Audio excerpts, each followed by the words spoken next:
Evan Hayes had never seen his wife this pale. Marla stared out the passenger window, her hands clenched tightly in her lap, knuckles white, the mountains of southern Oregon rising beyond the windshield. "You okay?" Evan asked, adjusting the rearview mirror to catch a glimpse of their kids, Lily, 10, and Aiden, 8, fast asleep in the back seat. Marla nodded too quickly. "Yeah, just hoping this works." Evan didn't press her. She'd had a panic attack 3 weeks ago at work, and neither of them had really talked about it since.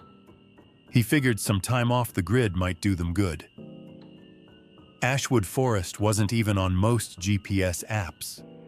Marla had found it on a strange little blog titled Hidden Solace, buried under an article called The Places the Noise Forgot.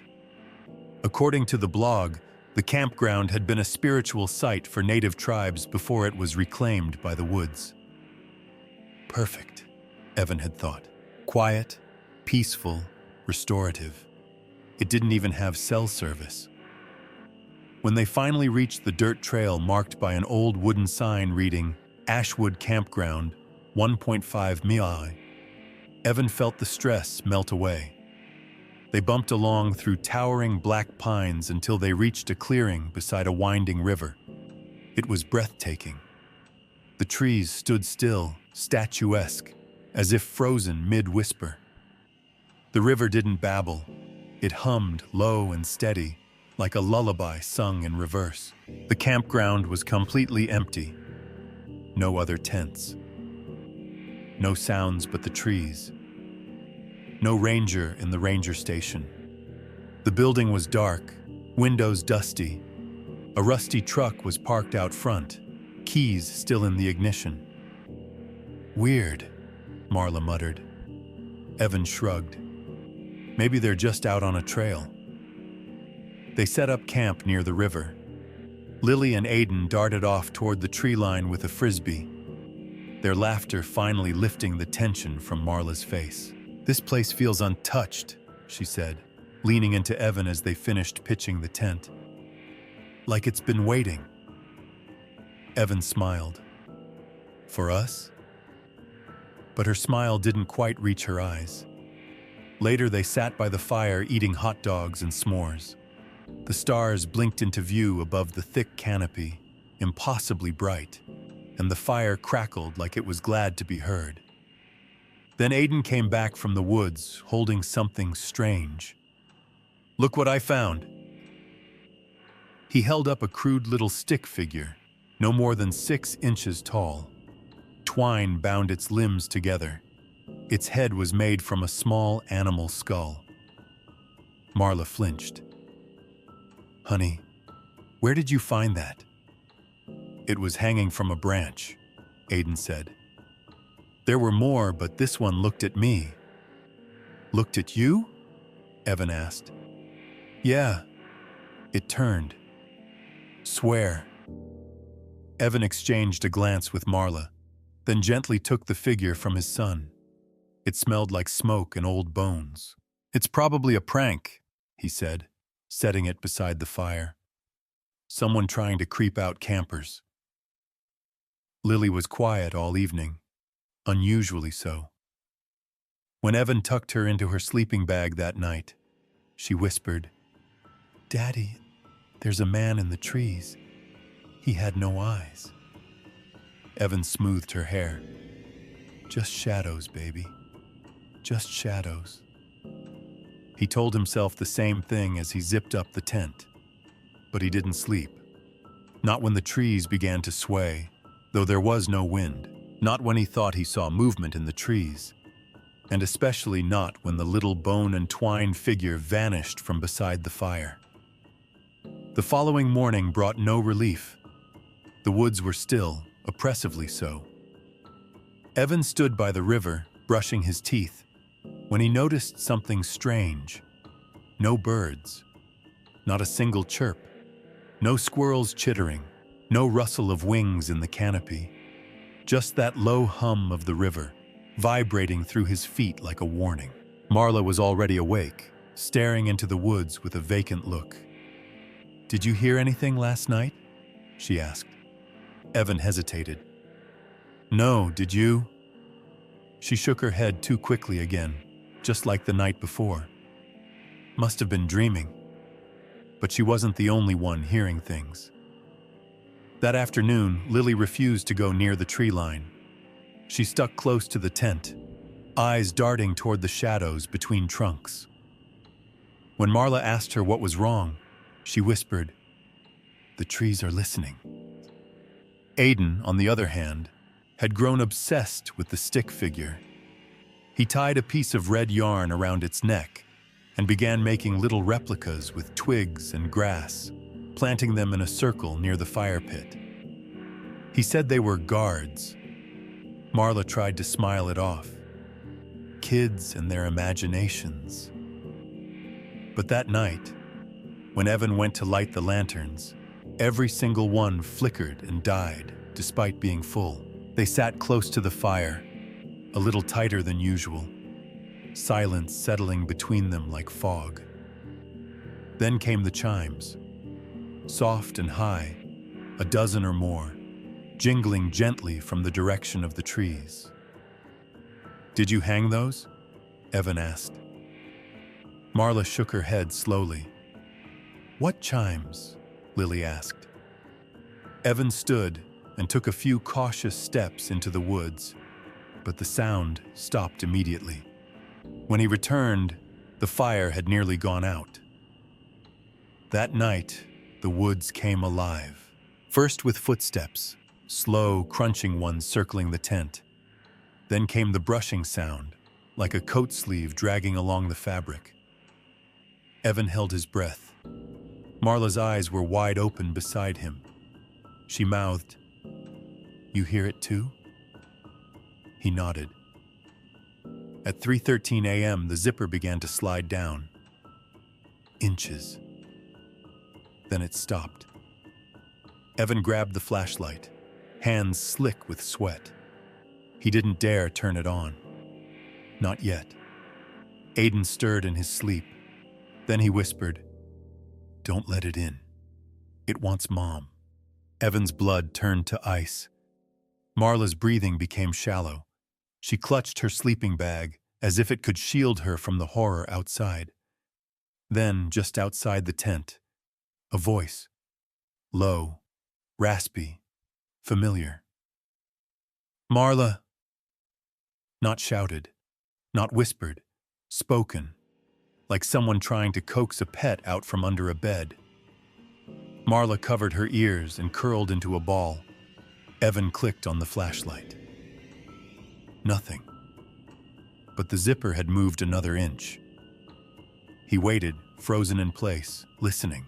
The chimes tinkled once more, and then silence. Thick, crushing silence. Evan stayed awake until dawn, knife in hand, eyes on the zipper. It never moved again. But something had come to their camp, and it knew Marla's name. The next morning was gray, suffocating. No sun broke through the trees. Marla didn't speak.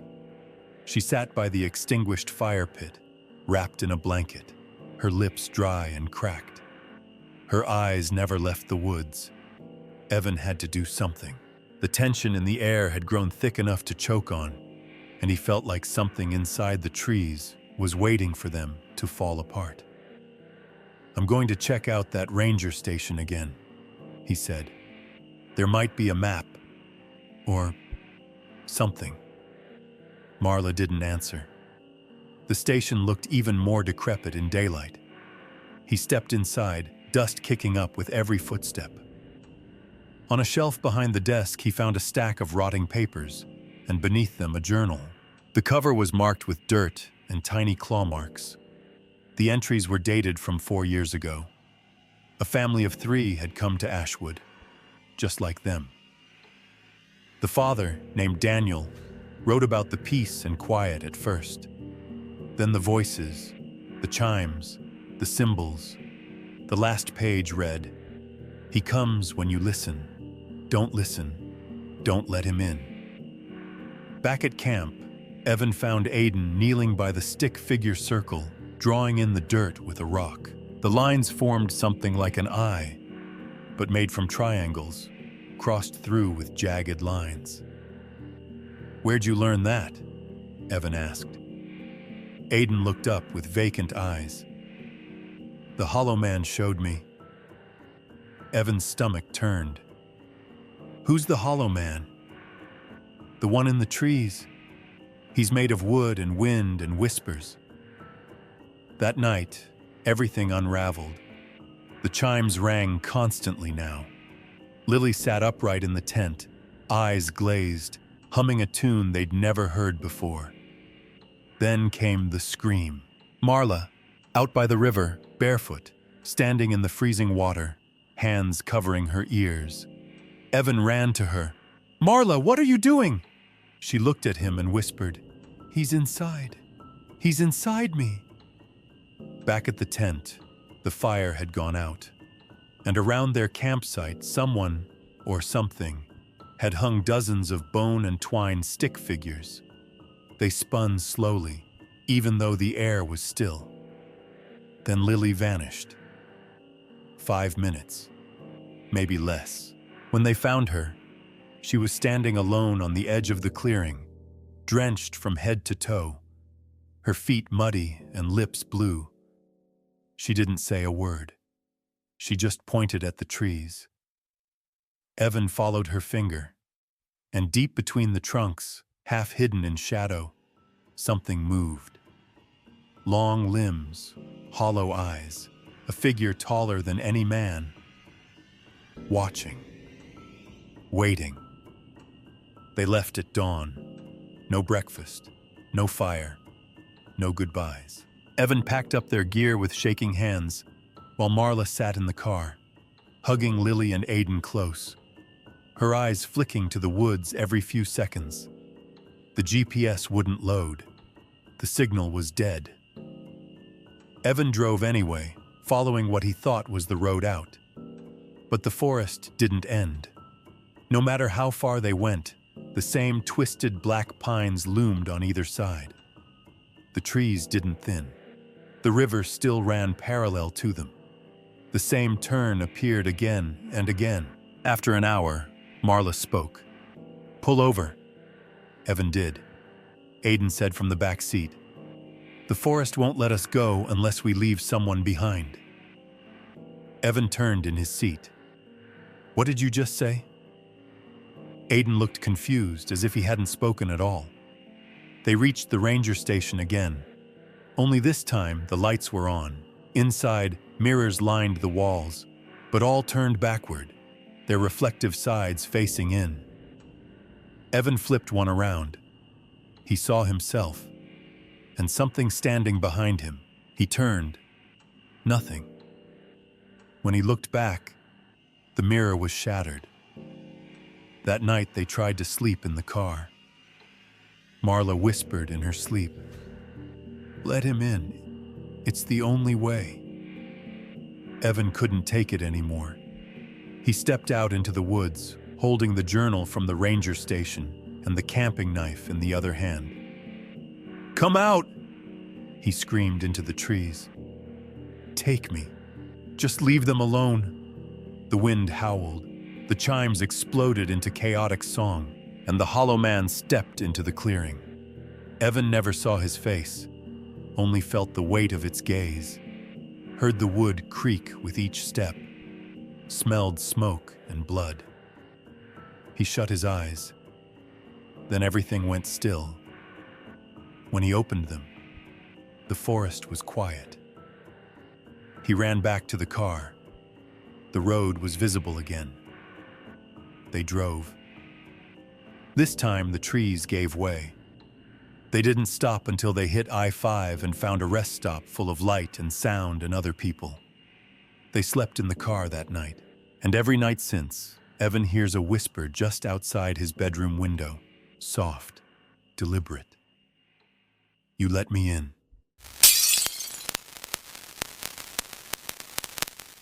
There's something about leaving civilization behind that feels like shedding a second skin.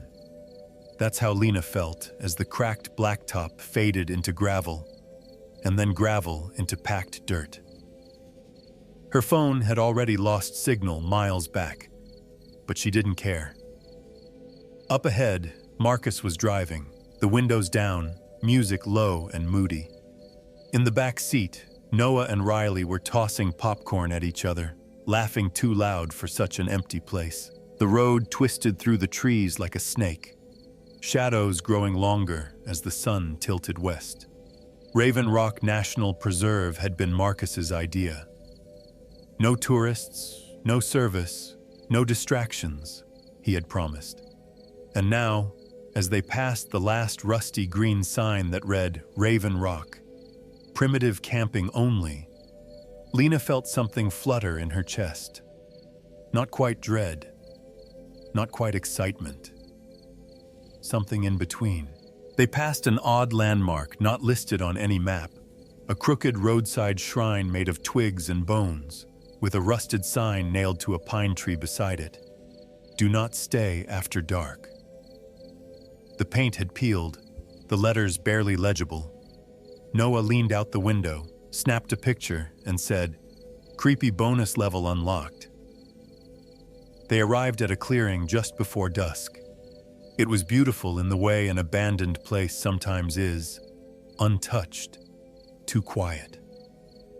The forest pressed in on all sides. A narrow stream glittered behind their tents. The air smelled of damp moss and pine.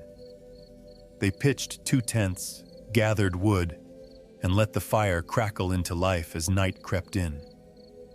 Riley was the first to mention it. "This place has a legend. I read about it on a weird blog." She hugged her knees to her chest, watching the flames. "They call it the Watcher who speaks no words. People say if he appears, you're not supposed to talk to him, not a word." Marcus rolled his eyes. "Is that before or after we see Bigfoot and the Jersey Devil arm wrestling in the woods?" Lena laughed, but the name stuck in her head. The Watcher.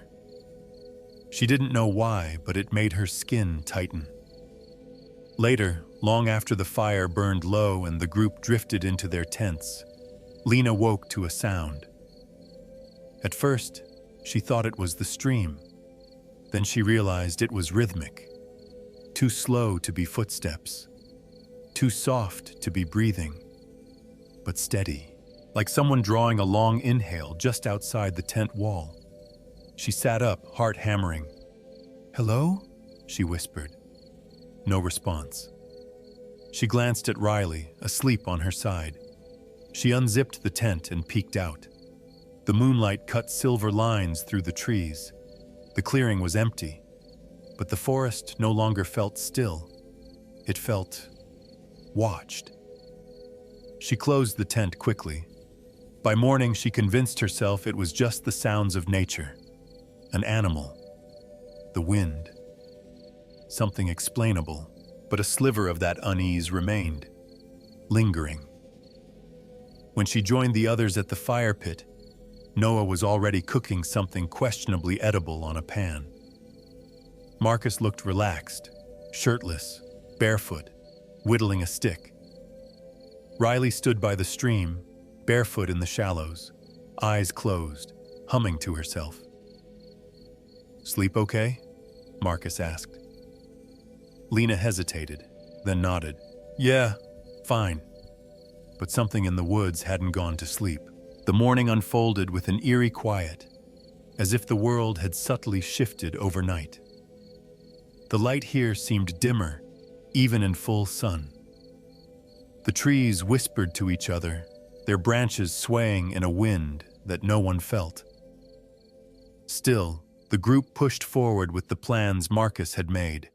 A hike up a narrow ridge, followed by an afternoon by the water and dinner cooked over an open flame. The hike was longer than expected. Halfway through, Noah tripped over a half-buried rock and nearly tumbled off the edge of the trail.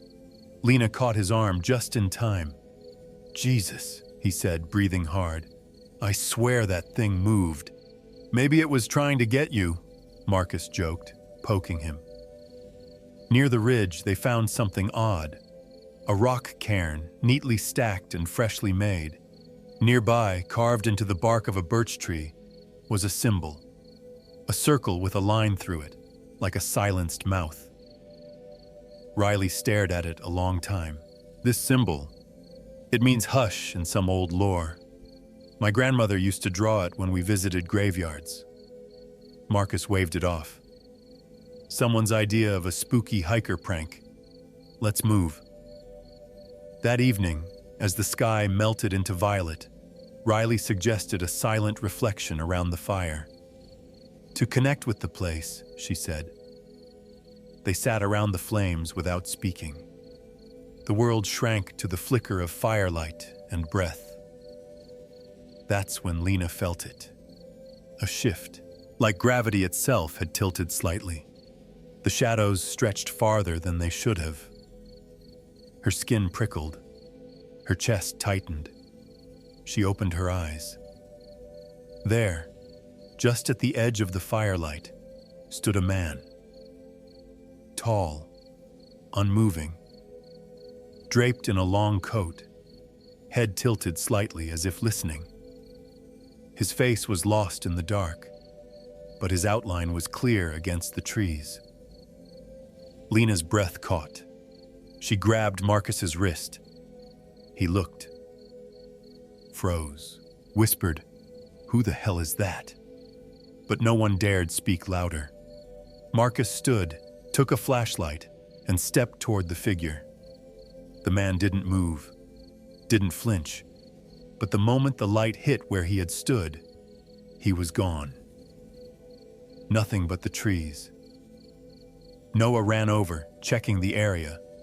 No footprints, no snapped branches, nothing. Just a small pile of stones, freshly stacked. Riley knelt beside them. Her hand trembled as she reached for the top stone. "Don't touch it," Lena said. She didn't know why. But the fear in her voice stopped Riley cold. That night, no one told stories around the fire. They barely spoke at all. It was the kind of silence that felt intentional. When Lena unzipped her tent that morning, the campsite felt wrong. Not messy or chaotic, not invaded, but changed. The forest had closed in somehow, like the trees had leaned closer overnight. Even the birds were gone. She walked over to the fire pit, where Marcus was standing, arms crossed. "The firewood's gone," he said. "Every piece. And it was stacked, like really stacked." Lena knelt, touching the dirt. No drag marks, no ash trail, just emptiness. Riley emerged, hair tangled, barefoot. She looked pale, not from sleep, but from whatever dream she hadn't escaped. Inside her tent, Lena found her boots filled to the brim with cold, still stream water, perfectly placed. Her sleeping bag was damp at the edges. Noah's voice broke the quiet. "Guys, you need to see this." He held out a Polaroid photo. In it, 4 figures stood by the fire pit. Fuzzy, just enough to blur their faces. But Lena could recognize her own jacket, Marcus's beanie, Riley's scarf, Noah's hoodie, all from yesterday. "Is this a joke?" Marcus asked, though his voice didn't carry any conviction. "No one brought a Polaroid," Lena said quietly. Noah threw the photo down like it had burned him. They all stared at it, sitting perfectly still on the pine needles. Riley spoke next. "I had a dream last night. Someone watching us, standing in the stream, just watching. I tried to scream, but the dream wouldn't let me. I think the land remembers people." Marcus ran a hand through his hair. "All right, enough. Let's just do something normal. Reset. Noah, you up for scaring the hell out of me?" Noah smirked, but it didn't reach his eyes. "Always." He disappeared into the trees. An hour passed, then another. The sun slid low in the sky. Lena paced. Marcus called out, then again, louder. No response. Finally, just as the first stars emerged, Noah stumbled back into camp. He looked like he'd run a marathon. "I followed you," he whispered, eyes wide. "I thought it was you, Lena. You were barefoot, walking toward the stream, humming. You never turned around. But it wasn't you." Lena felt her blood run cold. He wouldn't say anything else. That night, they huddled in tight silence, watching the fire fade to embers, and just as the world tipped into total darkness, the sound came again. Footsteps, slow, measured, circling the tents. One step, then another. No rustling, no crunching leaves, just presence, intent. None of them moved. None of them dared to breathe too loudly. The night stretched long, and the footsteps never ran, never left. They simply waited. The morning light did nothing to soften the fear. It only made the reality clearer. The forest was wrong. Every tree surrounding the campsite had been marked overnight. Deep, vertical gouges carved into the trunks in a perfect circle around them. Some marks were so fresh the bark still wept sap. Lena touched one without thinking. It was warm. Beneath the largest tree was another Polaroid. She picked it up with shaking fingers. This one showed just her, standing by the stream, not from yesterday, not from before, from now. Same clothes, same hair, same hollow expression. Like someone had taken it that very moment, but she hadn't been there. Marcus grabbed the bags. "We're leaving. I don't care what direction. I don't care how far. We're not staying." No one disagreed. They packed in frantic silence. The tents collapsed awkwardly. Zippers jammed. Everything felt heavier, slower. Lena noticed Riley had stopped speaking. She hadn't said a word all morning. Her lips moved, whispering something inaudible. A prayer? A chant? Her eyes were wide, unfocused. They started walking. South, they thought, toward the road. But the trail markers were gone. Trees they'd passed a dozen times now looked unfamiliar, and the air got thicker, like walking through fog without moisture. Halfway through a steep descent, Riley suddenly collapsed to her knees. Lena rushed to her side. "What's wrong?" Riley looked up, her eyes glistened. "He listens in the silence," she whispered. "He remembers all the ones who spoke." Marcus pulled her up. "Let's go, we're almost out." They crested a rise and stopped.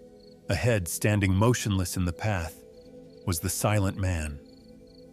Same coat, same tilt of the head. But this time, closer. He didn't move, didn't blink. Noah whimpered. Lena felt her throat tighten, her breath catch. When they blinked, he was gone. But when they turned to run, he was behind them. They ran. Branches tore at their arms and legs. Their gear spilled behind them. The forest closed in. No sound but their own panicked breath and the pounding of their hearts.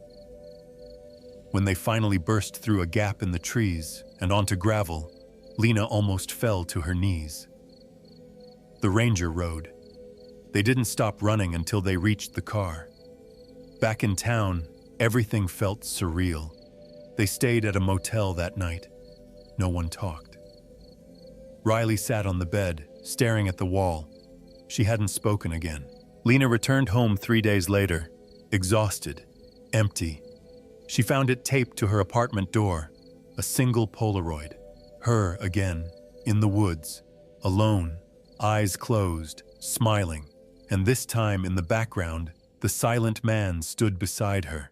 He found me again. Lena had always been the unspoken leader of the group, not by force, but by gravity. People drifted to her in times of disarray. Her calm steadiness, the way she seemed to notice things others missed, made her feel almost like a compass. When she sent out that group message, just a single line, "We need to get lost for a while," everyone responded within minutes. Travis was the first to call. "You okay?" he asked, and Lena could hear the weight in his voice. She wasn't. Not really. None of them were. After months of burnout, family estrangement, and rising tension in the world beyond their control, they were all fraying at the edges. Jules, the quiet dreamer, replied with a photo of her boots and her journal, already packed. Nico didn't say much, just sent a thumbs-up emoji and later followed with a link, a GPS pin labeled Hollow Pines Trailhead. Not on Google Maps, not listed in any hiking guidebooks, just a forgotten thread on an abandoned backpacking forum. That was how they liked it. Lena studied the few scraps of information about Hollow Pines. Rumors, whispered accounts of a pristine lake tucked deep into untouched forest. No photos, no recent reviews, just phrases like "undisturbed by man" and "the silence there breathes." It was exactly what they needed, or so they thought. They left at dawn on a Friday. The city fell away behind them, the highways thinning into long country roads, the buildings replaced by thickets of pine and foggy fields. By the time they turned off the last paved road, Lena felt the first real breath she'd taken in months expand in her chest. The trailhead was barely marked, just a crooked wooden post with moss creeping up its side. From there, they loaded on their packs and stepped into the forest. At first, there were signs of human presence. Old fire rings, discarded snack wrappers, boot prints hardened into mud. But within an hour, those disappeared. The path narrowed, swallowed by ferns and ankle-deep moss. Birdsong accompanied them at first, but as the sun reached its peak, the forest grew quieter. Lena noticed it before the others. The absence. No wind through branches, no squirrels darting. Just their breath and the crunch of soil underfoot. "Feels like the forest is holding its breath," Jules whispered. Nico chuckled, but there was a flicker of something in his eyes. It was Travis who spotted the first marking, a strange spiral etched into a tree trunk, darkened by sap and age. "What is that? Trail marker?" "Doesn't look like any I've seen," Lena murmured. She reached out, but didn't touch it.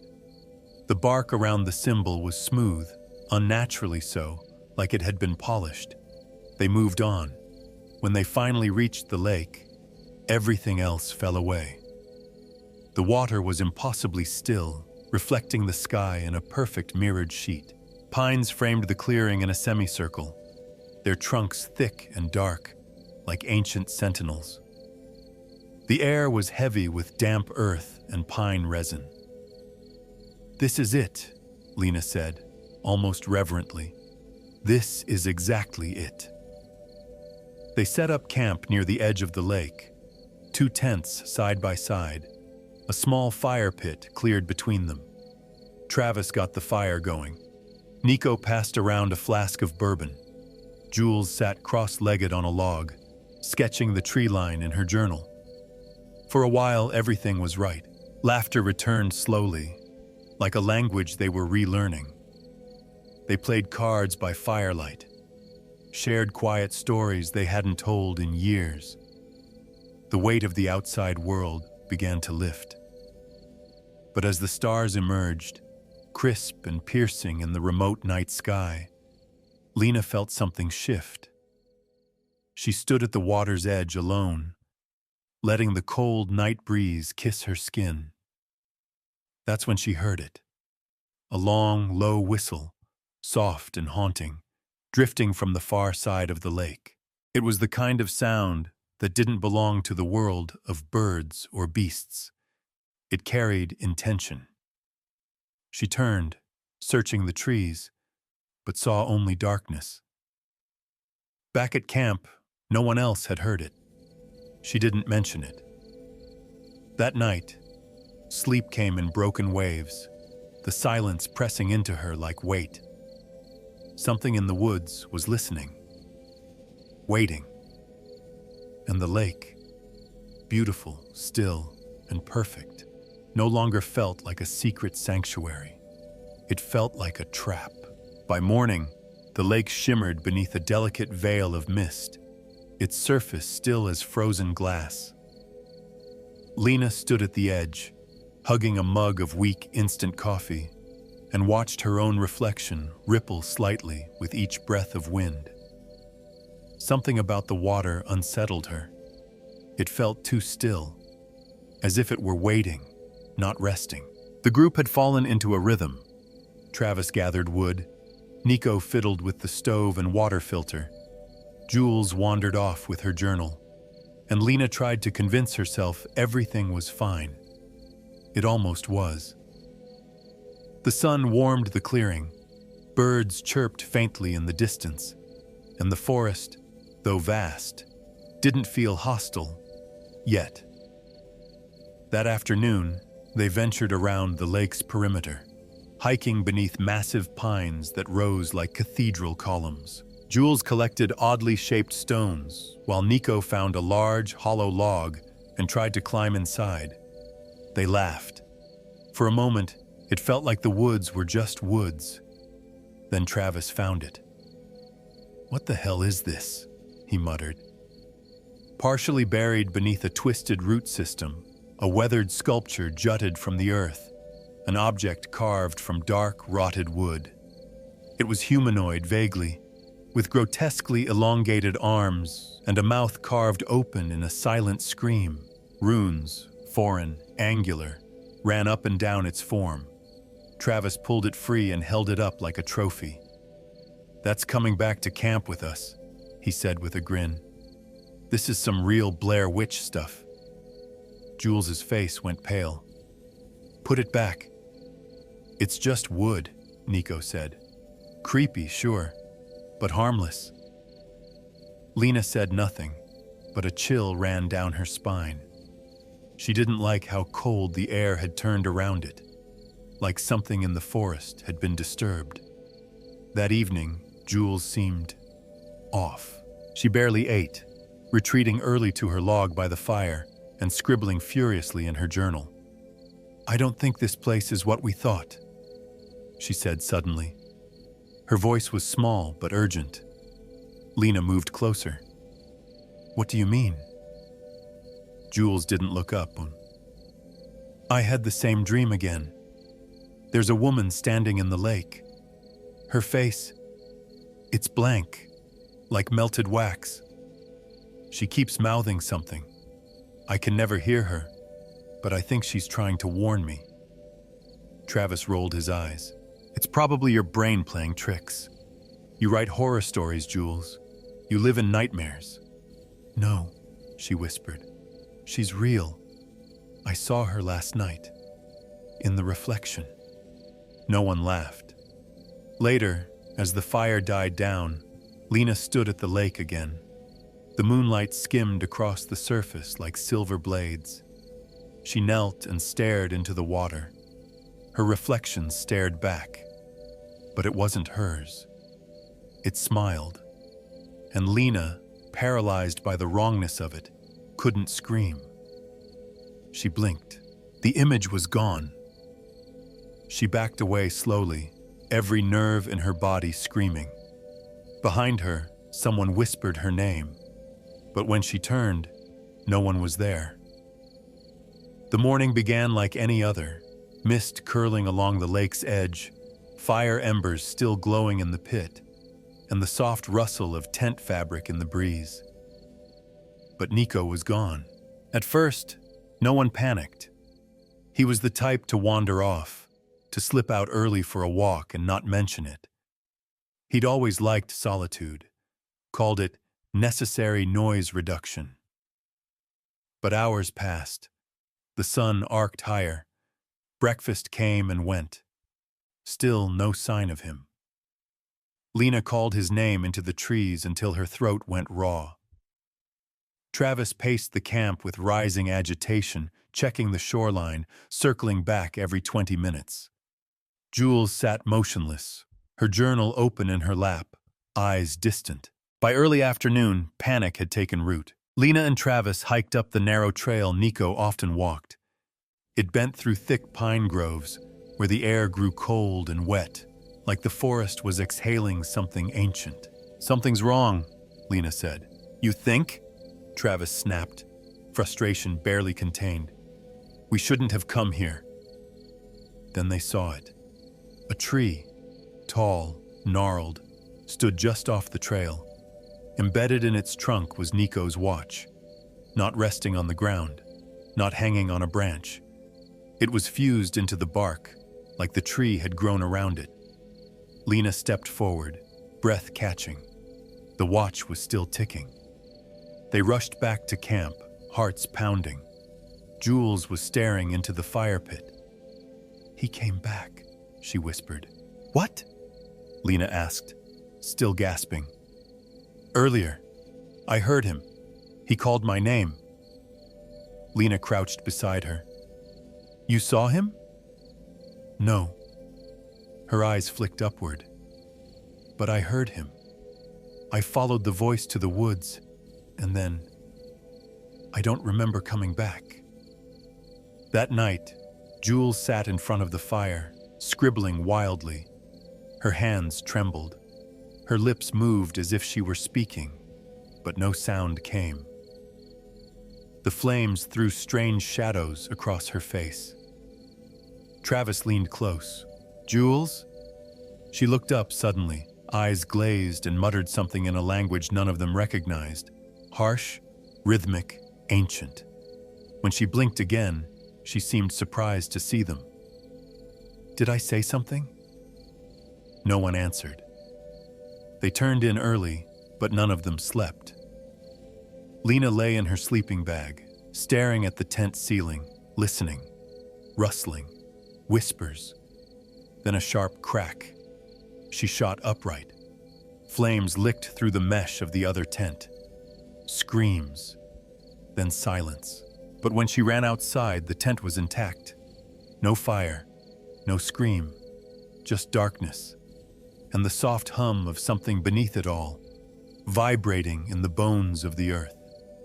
The next morning, one of the tents was burned, collapsed in on itself. No flame, no heat, just ash and blackened cloth. No one had touched it. No one remembered a sound. Nico was still gone, and Hollow Pines had never felt more alive. By the time the third day began, Hollow Pines no longer felt like a retreat. It felt like a sealed world, a place suspended from time where nothing made sense and nothing stayed the same. Lena stood at the edge of the lake again. The morning mist was thicker than ever, cloaking the far side of the water in a dense gray fog. She couldn't see the tree line anymore, and the lake no longer reflected the sky. It absorbed it. The surface had gone from glass-like to dull, almost bruised, as if the water itself were in mourning. Travis was already up, pacing with a rusted hatchet in hand, his nerves fraying by the hour. He had barely spoken since Nico's disappearance, and when he did, his voice had taken on a sharper edge. "Something's not right," he said, for the 10th time. "None of this is natural." Jules had grown quieter too, not her usual contemplative quiet. This was different, hushed, evasive. That morning, Lena found her by the fire pit, muttering under her breath. When Lena approached, Jules snapped her journal shut. "You're writing again?" Lena asked gently. Jules just nodded. Then she reached into her backpack and handed Lena a torn page. The handwriting was frantic, slanted, with smudges of dirt and something darker, rust red. The veil is thin here. They wait beneath the pines. They hunger for sound. Lena felt her stomach twist. What does this mean? They don't like silence, Jules whispered. It draws them. That's why the birds stop. That's why the forest gets quiet. That afternoon, Travis found Nico's backpack on the southern edge of the clearing, neatly propped against a log. The fabric still clean, dry. It looked untouched. He wouldn't have left this, he said. No way. His inhaler's in here. He never goes anywhere without it. Lena picked it up and felt a shiver run down her spine. The straps were warm. Not recently warm, alive warm. That night, everything unraveled. It began with a light, soft, pale blue, flickering between the trees like a firefly, too large to be real. Then another, and another. They hovered and shifted through the forest, never touching the ground, weaving through branches without bending them. Lena watched from behind the fire, heart slamming against her ribs. Jules didn't move. She was staring straight into the forest, her lips parted slightly, as if in a trance. Don't follow them, Lena whispered. But Travis already had. He was halfway to the tree line, the hatchet hanging loosely in one hand, his steps unsteady like he was being pulled by something unseen. Lena lunged after him. Travis, stop! He turned just enough for her to see his face, and it wasn't fear she saw. It was awe, like he was staring at something divine, something holy. Then the screaming started. It came from across the lake, human, desperate, but not a voice they recognized. Travis stopped, finally shaken. He backed away, mumbling, "That's not possible. There's no one else out here." They regrouped around the fire, all three trembling, barely able to speak. For a long time, they didn't even try. Later, as the fire dimmed, Lena looked up to find Jules gone. Her journal was lying in her place. Lena flipped through the last pages, torn, smeared, the ink bleeding into the paper like veins. There were sketches now, trees with screaming faces, figures with stretched limbs and hollow eyes, and always the lake, always watching. In the very back, scrawled in the margins, "She walks between worlds. If you hear your name, don't answer." Travis and Lena searched for hours. They shouted until their voices cracked, pushed through brush, and climbed over twisted roots that hadn't been there the day before. Then they found it, a hollow tree, split open like a wound. Inside, bones, sun-bleached, arranged like a shrine. A single hiking boot still laced on one foot. Lena collapsed to her knees, her breath stolen by disbelief. "Is it her?" Travis asked, barely above a whisper. Lena couldn't answer. The forest around them was pulsing now, breathing. Something had woken up, and it was hungry. There was no more pretending. The forest had them. Hollow pines had swallowed them whole, and it wasn't letting go.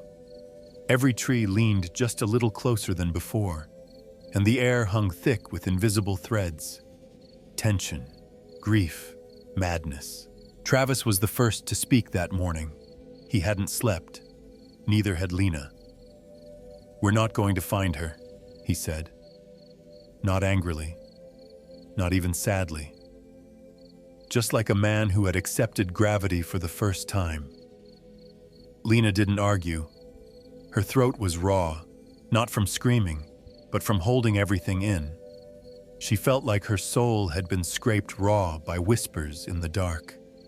They packed what little they had, essentials only, Water, matches, flashlights, the journal. Travis insisted on keeping the rusted hatchet. "We don't take the trail," Lena said. "We follow something else. Anything else." They moved east, where moss grew thicker on the tree trunks. Jules had once said moss points to moisture, and moisture might mean streams, and streams lead out. So they followed moss and instinct, stepping quietly through a world that no longer felt solid. Lena noticed the trees were different now, taller, older. Their bark was etched with lines like veins, and she swore some of the shapes matched the runes from the totem. Then they heard it. A voice, calling Lena's name. She froze, breath held. It sounded exactly like Jules. "Don't answer," Travis whispered sharply. "You saw what she wrote." The voice came again, closer, softer this time, pleading. Lena's heart ached, her body twitching to respond, but her mouth stayed shut. They moved faster. The woods grew darker, though the sun was still high. Branches above blocked out the light in unnatural patterns. Time became liquid. Every step felt like it stretched hours, or maybe seconds. Then the forest opened, a clearing ringed with wooden totems, thousands of them. Some tall as men, others no higher than a boot. Each was carved with faces, grimacing, screaming, blank, and every one of them faced inward. In the center of the ring was a path, narrow and clean. It didn't feel welcoming. It felt prepared. Lena hesitated. "It wants us to go this way." Travis gritted his teeth. "Then maybe it's the only way out." The path wound through the forest like a vein, lined by those carvings like mourners at a funeral. Their eyes, wooden or not, felt alive. As they walked, Lena caught glimpses through the trees, shadows that mimicked her movements just half a beat behind. Sometimes she'd swear she saw Nico. Once she saw Jules, smiling, drenched, eyes black. Travis grabbed her hand. "Don't stop. Don't believe anything you see." Then the trees parted again. Their car, it sat under a twisted pine, rusted and half covered in moss, like it had been there for decades. The windshield was cracked. One of the tires had collapsed into itself, but it was real. Lena's knees buckled. Relief tried to flood in, but her body didn't remember how to feel it. Travis ran to the driver's door, yanked it open. "Battery's dead," he muttered. "Figures." He popped the hood and began fiddling with wires. "Maybe I can hotwire something. Maybe..." Lena turned. The woods behind them had gone quiet again. No wind, no birds, just pressure. She whispered, "We need to go." Travis didn't respond. She stepped closer. "Travis?" He was gone. Not wandered off. Not lost. Gone. The car door swung gently, creaking in the breeze. Lena stood paralyzed. Her heart beat so hard she thought it might split her ribs. But then, the totems lit up. One by one, a faint blue glow pulsed from within each wooden face, creating a glowing tunnel through the trees. A path. A promise. Lena took one last look at the car, then followed the light. The walk was endless, or immediate. Time didn't work anymore. Eventually, she stumbled out onto a gravel road. A man's voice called out, sharp and urgent. She collapsed before she saw his face. When she woke, she was wrapped in a wool blanket, seated on a bench inside a ranger station. The air smelled like coffee and pine cleaner. A fire crackled in the stone hearth. "You're lucky," the ranger said. He was old, sun-worn, eyes sharp. "Another hiker spotted you. We've had folks go missing up there before, whole groups. You're the first we've found in a long time." She couldn't speak. He handed her water. "You're safe now." She looked out the window. Across the tree line, just beyond the edge of the clearing, stood Travis. His clothes were soaked, his head tilted sideways, mouth smiling too wide. He didn't blink. Lena's voice returned, soft and cracked. "No one ever really leaves Hollow Pines."